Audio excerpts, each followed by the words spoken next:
State and federal political rivals are pitting renewables against coal in a bid to win over Queensland's north. The Premier's on board with a $200 million pledge from federal Labor for a hydroelectric plant at the Burdekin Falls Dam. The Federal Resources Minister and State LNP want to build another coal-fired plant. Here's State political reporter Josh Bavis.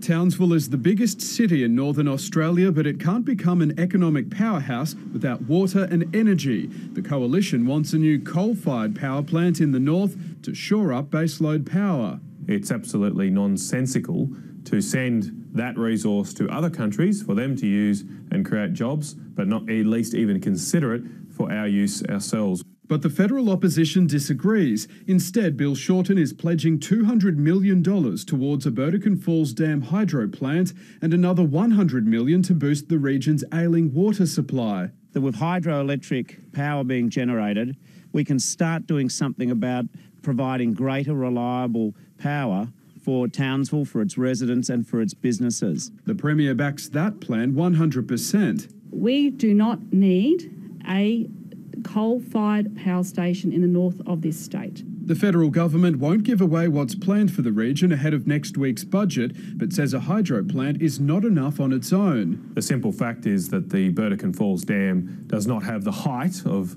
say, the Snowy River scheme to generate abundant sources of electricity. There are fewer than 10 coal-fired power stations in Queensland, none in the state's north. The last one there was in Collinsville until it closed about 5 years ago. We should be demonstrating how we can use this technology, how we can use our own coal to power our own cities and to provide jobs for North Queenslanders. 16 renewable energy projects are already in the pipeline and are expected to be online in the next 18 months. The Premier says gas is the solution for a smooth transition. Gas pipelines and releasing more gas across the east coast of our nation will bring down gas prices and bring down the cost of energy. The Queensland government hasn't given up on coal altogether. Only last week it announced it's releasing 270 square kilometres of land for thermal coal exploration in the Bowen Basin, of course most likely for export. Josh Bavis, ABC News, Brisbane.